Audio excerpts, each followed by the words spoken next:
Hey folks, coming up next on Curtis Goes Corner, my review of the interview. GINA CARANO on Daily Wire interviewed by Ben Shapiro. I found it fascinating.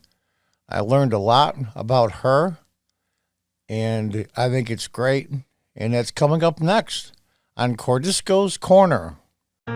Hi folks, welcome to Curtis Goes Corner. Are you tired of the same old blah, blah, blah, blah from the media? Do you like unfiltered commentary? Would you like to go back to the days when our rights meant something? Well, you've come to the right place. Curtis Goes Corner. The fight to get back the ideals of our founders will be long and hard. Please support the channel by subscribing.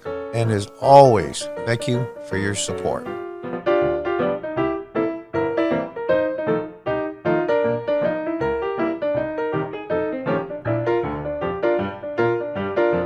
Hey folks, welcome back to Curtis Goes Corner. Watched the interview with GINA CARANO, and I watched the extra minutes of the little bit of questions they had concerning what their future is in production, and they're all excited about working together. And I'm a Daily Wire subscriber. As you can see, I got my Leftist Tears mug right here. And I did watch the full interview, the extended one on Daily Wire. I liked GINA before. I was a pretty good fan. I liked her style. But I learned a lot. You could tell, must be some of the body language channels here on YouTube. You could tell that she wasn't uncomfortable, but you could tell that this is new for her. It's something that's scary and exciting at the same time. I'm kind of going through a similar situation with myself and some things I'm going to do. It's going to be a big life change, but I'm excited about it. But something I learned from this interview with GINA is the fact that she has that rare quality of really physical toughness. And I mean, physical, obviously, she's a former MMA fighter, so she's pretty tough. And her sensitivity at the same time, I found that a very, very unique mix. She spoke very much from the heart about how she feels, her views. She wasn't really a political person up until recently. In fact, I think she said that when she voted in 2020 was the first time she voted. And she talks about that. And I just found the whole thing just fascinating. She was just incredibly fascinating. She talked about how the first book on politics she ever read was Ben Shapiro's, which I thought was kind of comical. And she looked at some of the things conservatives were saying, and she's saying, you know what, this makes a lot of sense.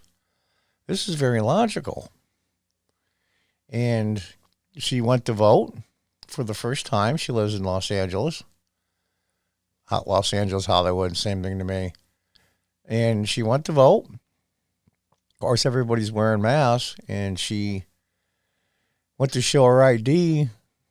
And the person at the table, she said it was a shack on a beach, which I thought was fascinating. And he goes, no, you're good. No, you're good. Just vote. Well, you don't want to know who I am, or I got a mask on? Nope, you're fine. And she thought to herself, wow, this is a big deal.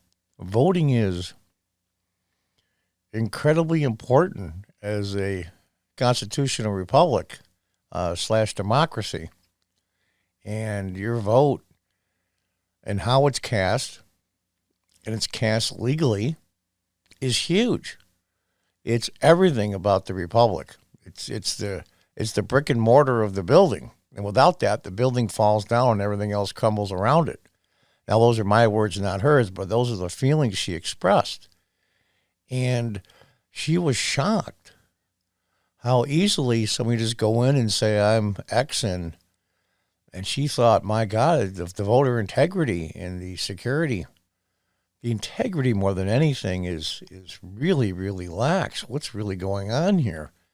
And she started getting more political. She's posted a few things on Twitter that people have gotten mad about.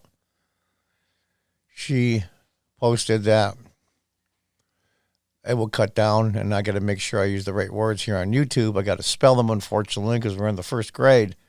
But a lot of the FREUD, perceived or real, a lot of that would be gone if it's just simple things like voter ID, signature verification. I mean, we're not looking at anything here that we don't do in our normally daily lives. I mean, my God, I'm 64 years old. And I went to buy a lottery ticket the other night when I was gassing up my car or my van, and you got to scan your ID. And you can tell I'm obviously over 18, but that's the way it goes. That's the policy of the store. I guess they've had some problems in the past. And the same goes for grocery stores now. You've got to show your ID. And everybody wonders. I used to work years ago at a store, so you punch in the person's date of birth when you go through and ring them out. That way the receipt has a date of birth and there's no question. And little things like that we do all the time and think nothing of. Yeah, sometimes it's an annoyance, to be sure. We're talking about the integrity of the future of our country. And I think she started to think, wait a minute, what's really going on here? And she said she wasn't a political person at all. She's very sensitive to people that get bullied, people that get, stepped on, taken advantage of. I guess she grew up in Las Vegas, and I can see, she said she got in a lot of fist fights defending people. It's always started by somebody else, she said, but her just defending people that were being unfairly picked on. And of course, in MMA, it's really tough. You can tell, though, she's incredibly intense. I mean, very intense. She's a very unique person, and I like her a lot. And I liked her a lot more now. And she walked away. There was a big, huge to-do when she got fired. The last straw, supposedly from Hollywood, was that she showed a picture of children in concentration camps and said, listen, I think it was Germans were chasing down some Jews as well in 1941, 42. And she said, listen, they didn't start off this way. It started off by alienating your neighbors, your friends, relatives even. And slowly over time, the culture in Germany changed where it became acceptable. And they were chasing Jews, gypsies, homosexuals, and thought nothing of it because it slowly evolved into that. And making your neighbor the enemy, dehumanizing them, is incredibly dangerous. And obviously, Nazi Germany was that example. And her example was, hey, don't do that here. It could only lead to bad things. Alienating people, dehumanizing them, making them your enemy because you disagree. And of course, the left took it as, oh my God, she's comparing conservative people to Jews in World War II, and that's anti-Semitic, and that's the last straw, and blah, blah, blah, blah, blah, blah. Well, I guess they've been putting pressure on her over time because of her conservative views on Twitter. And as she got more into the political world, she saw the incredible hypocrisy of it. And she knew she was under the microscope. She knew what was going on, but she had to be true to herself. And she's a very, very interesting person. I was fascinated by her. And I mean in a good way. She, you can tell, has unbelievable empathy for people. Unbelievable. Even though she's an MMA fighter. I believe she had 6 wins and 1 loss. And then she was in several movies after that, then picked it up in The Mandalorian. And she was really good in that and everything she was in. And very rarely do you see this combination of just absolutely stunning appearance-wise. The woman is gorgeous. absolutely gorgeous and tough as nails physically. And it looks like now she's tough as nails mentally, which shouldn't be a surprise to me because as an MMA fighter, there's a lot of discipline involved. And she explained how she got into it, and she explained how in the gym it's a different world and everybody looks out for each other and you don't get the backstabbing like Hollywood does and all that. And I think she was very disappointed in Hollywood in general. And so when I guess she got an email by accident from somebody that Disney sent out basically saying that we're watching her and we're waiting for her to make one more mistake so we can get rid of her. It's just, they're so stupid. They sent her an email meant for other people, putting her under a microscope. So when it came, when she got fired, she said she was very upset. She was hurt. She was in bed crying, but she was still tough, though. She wasn't going to back down. She wasn't going to apologize. I've done nothing wrong.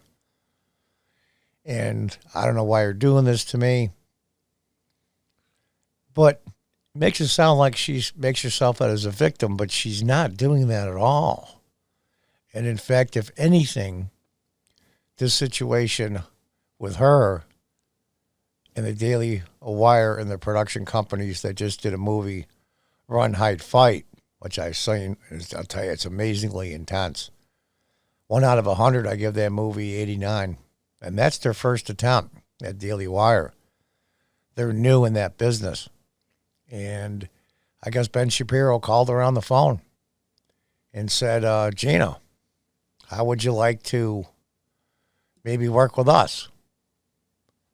And she said, oh my God, that's my prayer has been answered. And so this is the first interview since that, when the news broke about that. And there was a big backlash on social media concerning Gina that maybe that Disney went too far, because Gina was very, very popular on the show and very popular in general. And I thought was also fascinating as well, as you brought up the main star there, I forget his name, that plays the Mandalorian. She didn't badmouth him. And he's an ultra progressive. I mean, he's so far left. And she said nothing but nice things about him and everybody else. And she talked to people that she said were on my side, but I can't say because I don't want them to lose their jobs. She brought up an example once where she was at a party, I think a barbecue, and they're just standing around, people talk, at a party, and they'll take her off on the side and they'll whisper in her ear and they'll go, yeah, we really agree with you, but we really can't say anything. And Gina's like, what are you doing? This is your house. And that's how bad it is. In progressive land, I call it, especially in Hollywood, which is the epicenter of progressives. And you've got to whisper to your guests in your own house what you think about culture, politics, topics in general.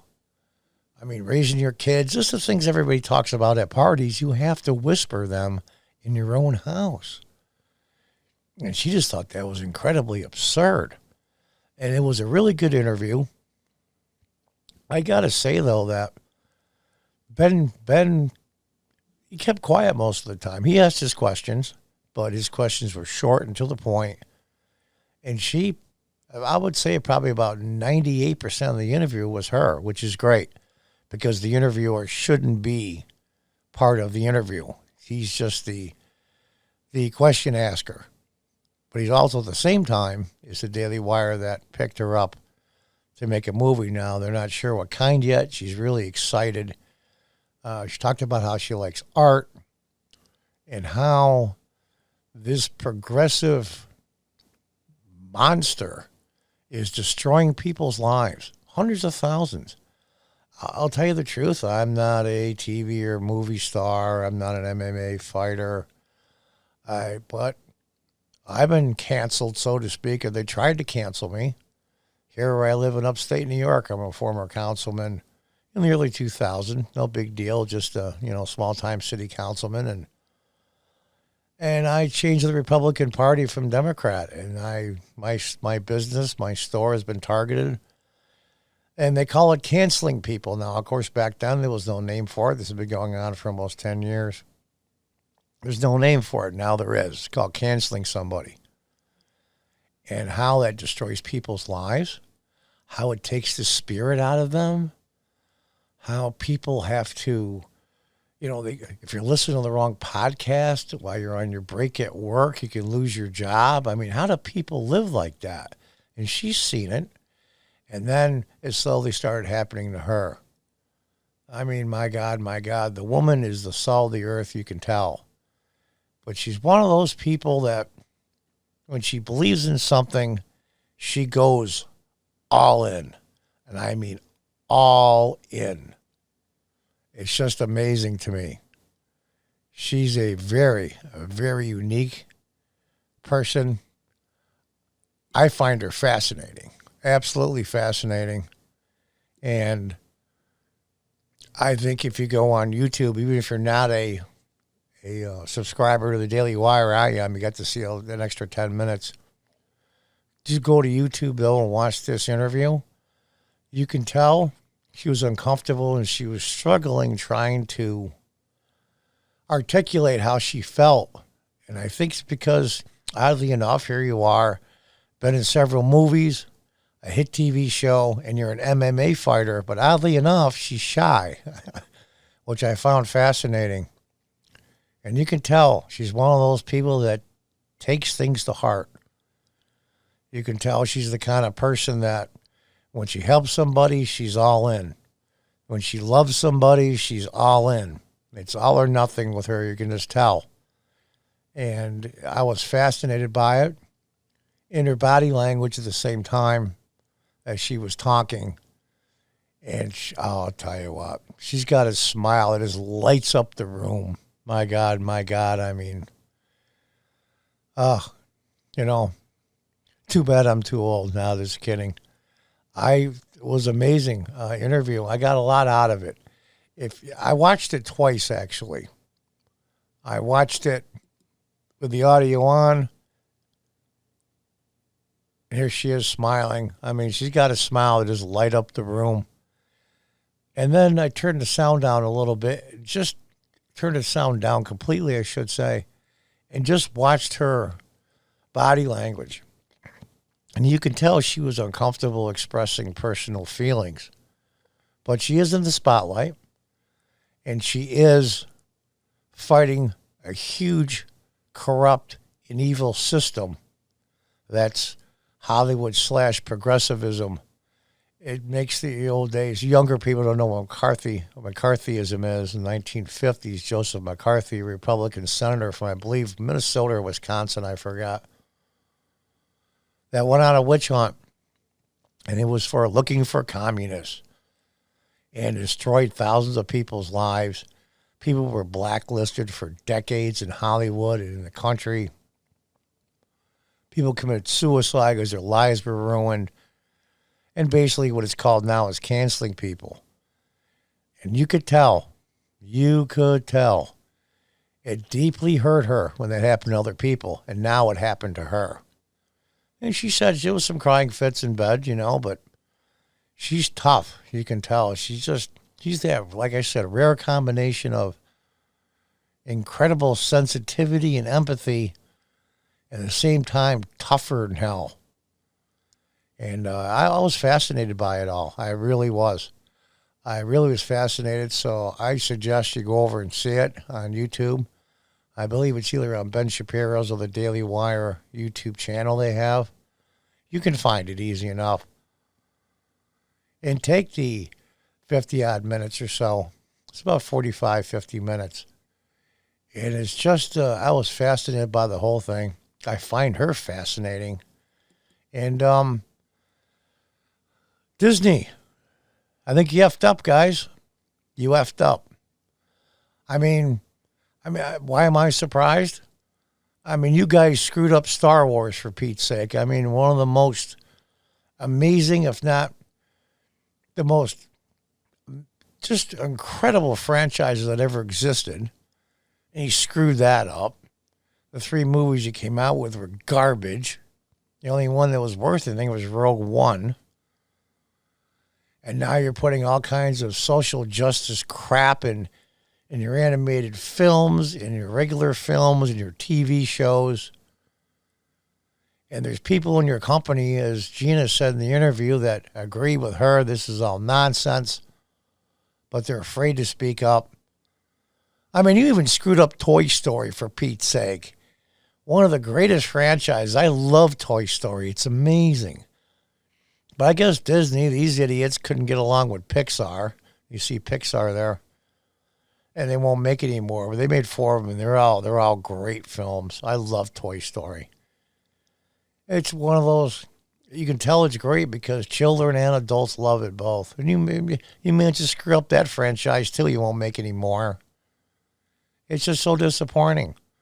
Star Wars is such an icon. It's very much like the geniuses that made Godfather Part 3. What a piece of garbage. Where Parts 1 and 2 could be the greatest movies ever made. Unbelievable filming, cinematography, script, story. Anyway, Disney managed to screw all that up, but I think you finally effed up. I think this might be a turning point.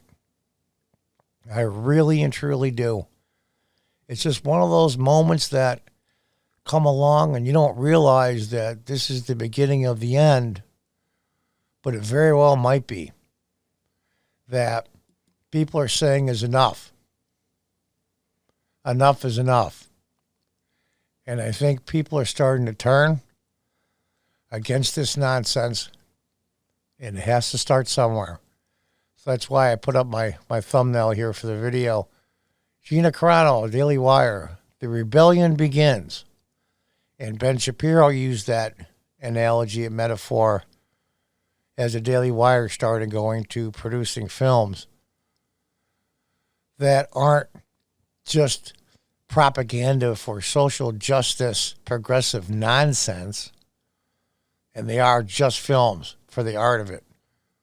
And he compared it so that the Death Star is the progressives in Hollywood, and the Daily Wire is a little X-Wing fighter, those of you who are familiar with Star Wars.